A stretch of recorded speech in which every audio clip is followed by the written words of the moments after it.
I was 18 years old when I got involved in Magic the Gathering. It was my freshman year of college, and my roommate asked me if I played, which at the time I did not. So we quickly went to Target, picked up a couple of decks, and he taught me how to play. And at the time, I was unimpressed. I didn't really find it that interesting. We played a little bit with friends. We did some twin-headed giant, which I felt was more fun for me. But ultimately, it was a very complex game. And then I also found out how expensive this hobby could be. And it quickly turned me off. So I went about another 5-6 years without touching it.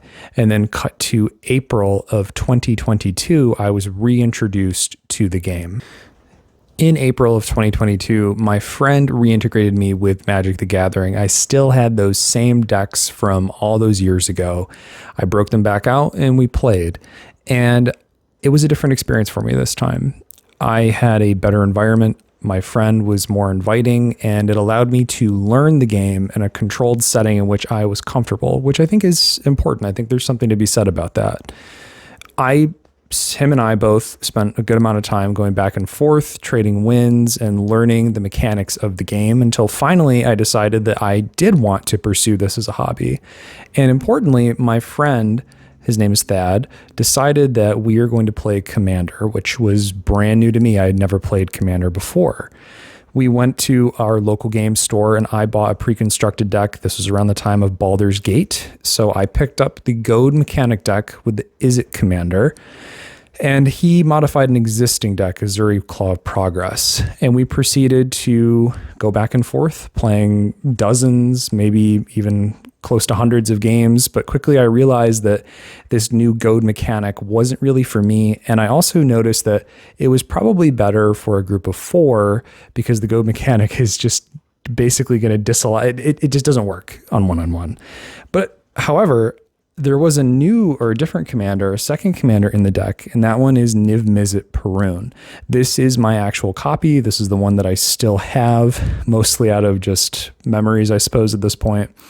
And once I switched to this one, this commander, I basically or effectively did not lose another game. You see, Niv-Mizzet Perun isn't just powerful. He is competitive, often played in the CEDH scene. Some of you are probably rolling your eyes, already know this. But this commander, once you get him out on the battlefield, is an insta remove. He has to be removed, otherwise the game just spirals out of control. And that's essentially what happened every single time in my one-on-ones. I ended up branching out at that point and built my own deck, going on TCG Player, picking up some cards for relatively cheap. And probably for around another, $75 to $100, I had a deck. And this deck was not perfect by any means, but it got my foot in the door and into deck building, that is. And I realized that the ceiling was exceptionally high. I had many tap lands in this deck. The deck was not optimal. A lot of the draw spells were very weak compared to what I run now, but it didn't matter. My win con was sitting in the command zone. And so my friend Thad, bless his soul, lost game after game after game playing with me. And this commander did all of the heavy lifting. It was the linchpin for the whole strategy. And if he got removed and he was able to keep him off the board, that was the only time that I would lose with this deck. And it probably wasn't very fun for him. But despite the fact it not being very fun, I think that there is an important lesson here. That being, if I didn't have this experience of reintegration into the game where I was winning constantly, there's a good chance that I may have not kept up with the hobby, because it's a complicated game. And once you add in, if you're losing multiple games in a row, it's not nearly as fun, right? And that's a big hurdle for new Magic players to get over, is this initial intake into the game whereupon you have to learn the entire rule book essentially, because there's all these very specific rules. And it wasn't until, many, many months later, after April of 2022, that I really started to get it, that there was a system in place here, that there was almost like an etiquette that went into playing Magic the Gathering that is just inherently built into the game. But unless you know all the rules and you know a lot of the rules interactions, you really don't get it. And that's a huge hurdle for people to get over. But that is exactly what I did. I spent hundreds of hours, and it could be thousands at this point, listening to podcasts like the Command Zone podcast or other smaller YouTubers, also Tolarian Community College, etc., reviewing the rules. How do I play this game? And also reviewing all these specific rules interactions, which at the time felt overwhelming, but now just feel like second nature. All along the way, I would learn new combos and discover new things, specifically with Niv-Mizzet Perun, such as the Curiosity combo or Tandem Lookout combo, effectively locking you into an infinite loop per your discretion. And you can interrupt essentially at any time. This in a 1v1 is an insta-lose for the other person, and it has to be addressed immediately. Otherwise, there is no coming back or winning in that scenario. But even in a 4v4, I found that you can pretty effectively close out the entire game once you hit one of these infinite combos, because you can just simply kill the people that are the bigger problem, suppress the people that are not quite the problem yet, and then just set yourself up to keep swinging with Niv-Mizzet, or just reshuffling your deck to auto go back into the infinite combo and do the same thing all over again. But now you see we have a problem. I am the problem player that you hear about, the one that is going to basically just bring the heat to every single game and not allow other people the time in the sun. And I recognized pretty quickly that my friends would get kind of pissed off at me if I were to just play this deck over and over again. And that's what got me into deck building. Really got me into deck building, realizing that I can't play this commander anymore because it's going to just destroy my friend group and they're not going to want to play with me. And I also needed something else to play. So this deck took a major sideline and I started making other decks. And if you want a list of those decks, I will leave a link down below to my Archideck where you can check out a good number of my decks and some sort of hypotheticals. I'm planning some gifts and things like that are in there. So if you're a family member, then don't look in there. But if you're someone on the internet, feel free to look.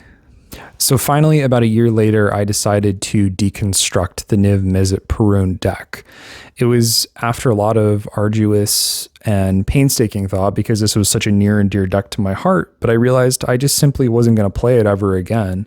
And if I did play it, it might just result in more aggravation for me and my opponents. Either me, because it's just going to get removed every single time and I don't get to do the thing. But then if I get to do the thing, then that means everyone else is going to be pissed off at me. So the trade-off is there. So I got rid of the deck and I made two decks with it. One was Xyrus, the Writhing Storm. The other was a Wizard Tribal deck, Kaza the Roiler, I believe. And you can find both decks listed on my Archidect. Now, the Kaza the Roiler deck, I don't really play as much. It's not really my thing to do tribals. I just wanted kind of a replacement for my Izzet stuff. However, for Xyrus the Writhing Storm, I have been able to play that deck and it's very interactive. It's actually, I think in a lot of ways, an upgrade because I still win a lot with that deck, but it allows my opponents to interact with my board because Xyrus can be countered, easily removed, but he's a political sort of staple. That giant serpent snake allows me to sort of politicize my way to victory. I can become friends with people, especially new groups who haven't seen the deck do its thing yet.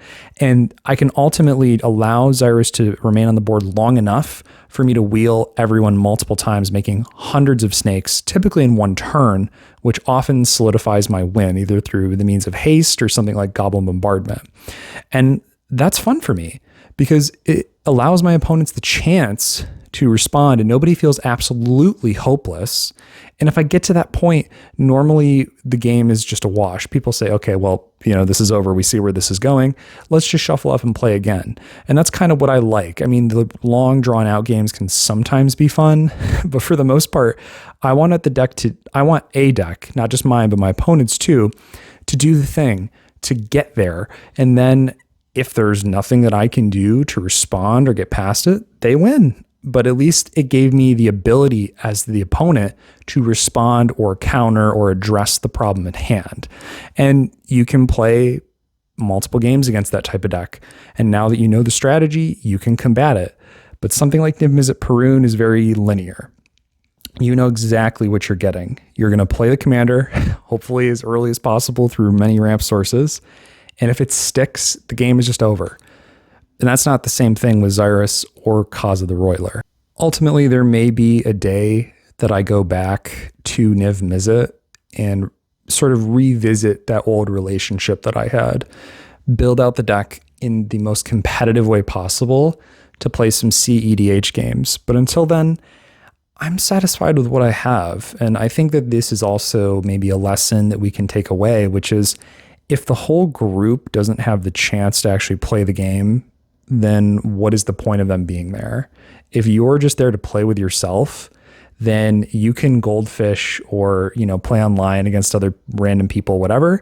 But when I'm playing paper Magic with my friends, I don't want that type of experience. I want the experience where they can interact with the deck, where it's more political, more nuanced. That's what I want. And Niv-Mizzet just isn't it. If you like little story videos like these, then let me know down in the comments. This is a brand new channel. The best possible way to support me is going to be to subscribe, leave comments, and just follow the material as it comes out as I release it, please. If you want, you can share it with a friend. And also down below in the description and also on the main channel page, there is a link to my TCG player selling account. So if you want to support me financially, that is the way to do it. That way you can actually get some product. It's not just some like Patreon where you donate and get like exclusive access. You can actually get a tangible product instead of just a promise, I guess. And if that is of interest to you, then please check out those links. But otherwise, it's great seeing everyone here, and let's go play more Magic.